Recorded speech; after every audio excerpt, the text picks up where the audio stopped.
सक्सेसफुलिंग the killing the federal system of India, राज्यों के सरकार को सताना, जो इनके बात नहीं मानते उनको गिराना। इतने महान लोग हैं, एक आश्चर्यजनक बात है सर, आश्चर्यजनक। यहां महान केंद्रीय मंत्री है जो मोदी साहब के क्लासेस सुन के ट्रेंड है, बड़े महान मंत्री देख रहे, केंद्रीय मंत्री आज हैदराबाद में कह रहे, बड़ा आश्चर्य होता है। साहब यहां पे 119 एमएलए सीट है, जिनमें से हम और हमारे फ्रेंडली पार्टी मिलके 100 सीट हम जीत लिए थे।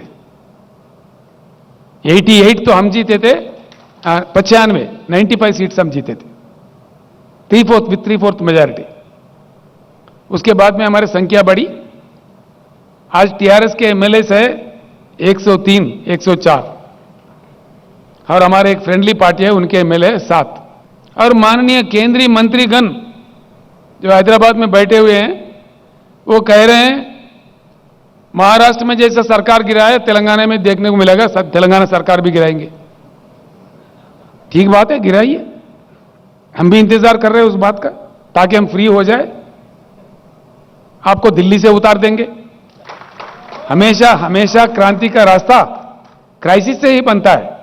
కేసీఆర్ ప్రభుత్వాన్ని కూల్చాల్సిన అవసరం మాకు లేదు, మాకేం తొందర లేదు. ఆయన ఎప్పుడు ఎలక్షన్స్ పెట్టినా అంతవరకు ఆగుతాము. డాక్టర్ బాబాసాహెబ్ అంబేద్కర్ రాజ్యాంగం ప్రకారమే ముందుకు వస్తాము. అప్పుడే మేము అధికారాన్ని చేజిక్కించుకుంటాం తప్ప దొడ్డదారిని చేజిక్కించుకోవాల్సిన కర్మ మాకు లేదు.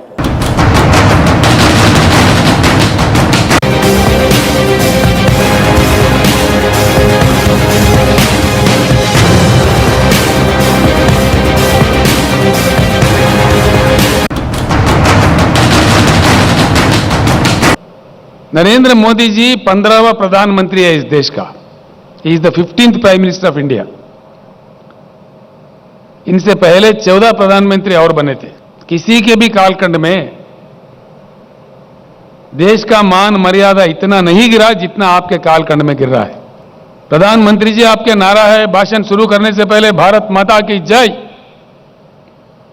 अगर आपके नारा में सही दम है,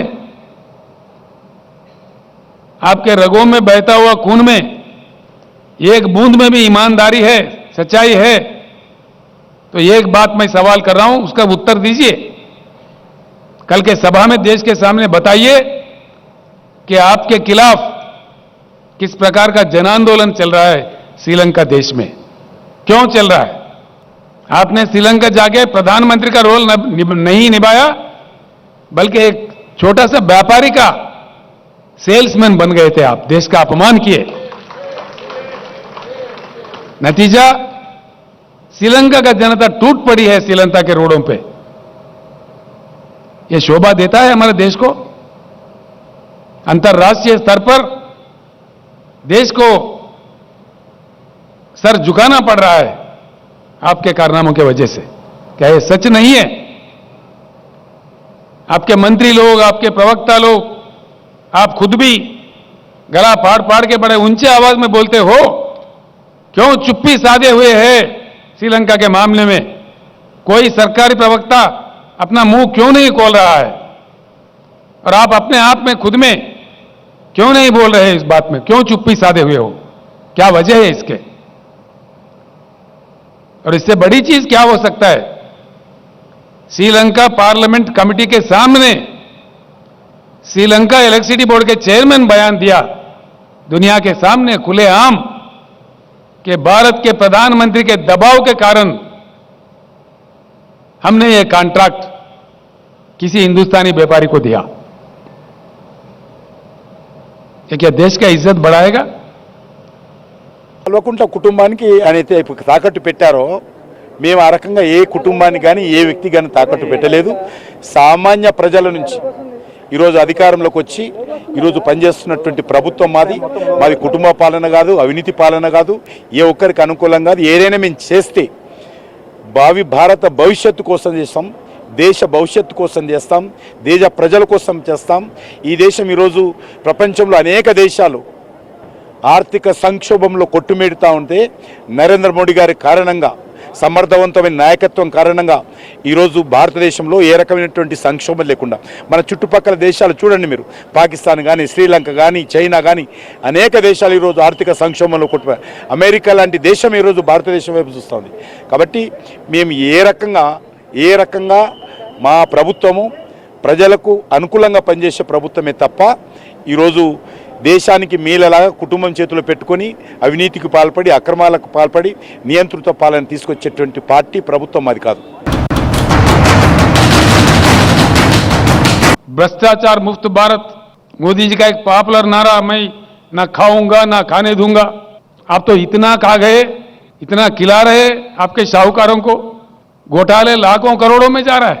हाँ, पूरा है, रखेंगे हम भी देश के जनता के सामने सही वक्त में, बिल्कुल है। किस किस देश से किस किस आपका व्यापारियों का आपने सेल्समैन बन के काम किया, उसके पीछे कितने बड़े बड़े घोटाले हैं, देश जान चुका है मोदी जी। आप डरा धमका के कितनों के आवाज दबाओगे, कितनों को रोकोगे? भ्रष्टाचार बढ़ गए देश में, घोटाले बढ़ गए, बैंक के लुटेरे बढ़ गए। सक्सेसफुलिंग दी killing the federal system of India, राज्यों के सरकार को सताना, जो इनके बात नहीं मानते उनको गिराना, इतने महान लोग हैं। एक आश्चर्यजनक बात है सर, आश्चर्यजनक। यहां महान केंद्रीय मंत्री है जो मोदी साहब के क्लासेस सुन के ट्रेंड है, बड़े महान मंत्री देख रहे, केंद्रीय मंत्री आज हैदराबाद में कह रहे, बड़ा आश्चर्य होता है। साहब यहां पे 119 एमएलए सीट है, जिनमें से हम और हमारे फ्रेंडली पार्टी मिलके 100 सीट हम जीत लिए थे। 88 तो हम जीते थे, 95 सीट्स हम जीते थे, 3/4 मेजॉरिटी। उसके बाद में हमारी संख्या बढ़ी, आज टीआरएस के एमएलए है 103, 104, और हमारे एक फ्रेंडली पार्टी है उनके एमएलए 7। और माननीय केंद्रीय मंत्रीगण जो हैदराबाद में बैठे हुए हैं वो कह रहे हैं महाराष्ट्र में जैसा सरकार गिरा है तेलंगाना में देखने को मिलेगा, तेलंगाना सरकार भी गिराएंगे। ठीक बात है, गिराइए, हम भी इंतजार कर रहे हैं उस बात का, ताकि हम फ्री हो जाए, आपको दिल्ली से उतार देंगे। हमेशा हमेशा क्रांति का रास्ता क्राइसिस से ही बनता है। కేసీఆర్ ప్రభుత్వాన్ని కూల్చాల్సిన అవసరం మాకు లేదు, మాకేం తొందర లేదు. ఆయన ఎప్పుడు ఎలక్షన్స్ పెట్టినా అంతవరకు ఆగుతాము. డాక్టర్ బాబాసాహెబ్ అంబేద్కర్ రాజ్యాంగం ప్రకారమే ముందుకు వస్తాము. అప్పుడే మేము అధికారాన్ని చేజిక్కించుకుంటాం తప్ప దొడ్డదారిని చేజిక్కించుకోవాల్సిన కర్మ మాకు లేదు. नरेंद्र मोदी जी 15वां प्रधानमंत्री है इस देश का, he is the 15th prime minister of India. इनसे पहले 14 प्रधानमंत्री और बने थे। किसी के भी कालखंड में देश का मान मर्यादा इतना नहीं गिरा जितना आपके कालखंड में गिर रहा है। प्रधानमंत्री जी, आपके नारा है भाषण शुरू करने से पहले भारत माता की जय। अगर आपके नारा में सही दम है, आपके रगों में बहता हुआ खून में एक बूंद में भी ईमानदारी है, सच्चाई है, तो एक बात मैं सवाल कर रहा हूं, उसका उत्तर दीजिए। कल के सभा में देश के सामने बताइए कि आपके खिलाफ किस प्रकार का जन आंदोलन चल रहा है श्रीलंका देश में, क्यों चल रहा है? आपने श्रीलंका जाके प्रधानमंत्री का रोल नहीं निभाया, बल्कि एक छोटा सा व्यापारी का सेल्समैन बन गए थे आप, देश का अपमान किए। नतीजा श्रीलंका का जनता टूट पड़ी है श्रीलंका के रोडों पे। यह शोभा देता है हमारे देश को? अंतर्राष्ट्रीय स्तर पर देश को सर झुकाना पड़ रहा है आपके कारनामों की वजह से। क्या यह सच नहीं है? आपके मंत्री लोग, आपके प्रवक्ता लोग, आप खुद भी गला फाड़ फाड़ के बड़े ऊंचे आवाज में बोलते हो, क्यों चुप्पी साधे हुए हैं श्रीलंका के मामले में? कोई सरकारी प्रवक्ता अपना मुंह क्यों नहीं खोल रहा है? और आप अपने आप में खुद में क्यों नहीं बोल रहे इस बात में? क्यों चुप्पी साधे हुए हो? क्या वजह है इसके? और इससे बड़ी चीज क्या हो सकता है? श्रीलंका पार्लियामेंट कमेटी के सामने श्रीलंका इलेक्ट्रिसिटी बोर्ड के चेयरमैन बयान दिया दुनिया के सामने खुलेआम कि भारत के प्रधानमंत्री के दबाव के कारण हमने ये कॉन्ट्रैक्ट किसी हिंदुस्तानी व्यापारी को दिया। ये क्या देश का इज्जत बढ़ाएगा?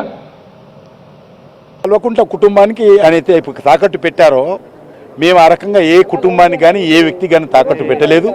సామాన్య ప్రజల నుంచి ఈరోజు అధికారంలోకి వచ్చి ఈరోజు పనిచేస్తున్నటువంటి ప్రభుత్వం మాది కుటుంబ పాలన కాదు, అవినీతి పాలన కాదు, ఏ ఒక్కరికి అనుకూలం కాదు. ఏదైనా మేము చేస్తే భారత భవిష్యత్తు కోసం చేస్తాం, దేశ భవిష్యత్తు కోసం చేస్తాం, దేశ ప్రజల కోసం చేస్తాం. ఈ దేశం ఈరోజు ప్రపంచంలో అనేక దేశాలు ఆర్థిక సంక్షోభంలో కొట్టుమిడుతూ ఉంటే నరేంద్ర మోడీ గారి కారణంగా, సమర్థవంతమైన నాయకత్వం కారణంగా ఈరోజు భారతదేశంలో ఏ రకమైనటువంటి సంక్షోభం లేకుండా మన చుట్టుపక్కల దేశాలు చూడండి మీరు, పాకిస్తాన్ కానీ, శ్రీలంక కానీ, చైనా కానీ అనేక దేశాలు ఈరోజు ఆర్థిక సంక్షోభంలో కొట్టుపోయారు. అమెరికా లాంటి దేశం ఈరోజు భారతదేశం వైపు చూస్తుంది. కాబట్టి మేము ఏ రకంగా మా ప్రభుత్వము ప్రజలకు అనుకూలంగా పనిచేసే ప్రభుత్వమే తప్ప ఈరోజు దేశానికి మీలలాగా కుటుంబం చేతిలో పెట్టుకొని అవినీతికి పాల్పడి, అక్రమాలకు పాల్పడి నియంత్రిత పాలన తీసుకొచ్చేటువంటి పార్టీ ప్రభుత్వం అది కాదు. भ्रष्टाचार मुक्त भारत मोदी जी का एक पॉपुलर नारा, मैं ना खाऊंगा ना खाने दूंगा। आप तो इतना खा गए, इतना खिला रहे आपके शाहूकारों को, घोटाले लाखों करोड़ों में जा रहा है। हाँ, पूरा है, रखेंगे हम भी देश के जनता के सामने सही वक्त में। बिल्कुल है, किस किस देश से किस किस आपका व्यापारियों का आपने सेल्समैन बन के काम किया, उसके पीछे कितने बड़े बड़े घोटाले हैं देश जान चुका है मोदी जी। आप डरा धमका के कितनों के आवाज दबाओगे, कितनों को रोकोगे? भ्रष्टाचार बढ़ गया देश में, घोटाले बढ़ गए, बैंक के लुटेरे बढ़ गए।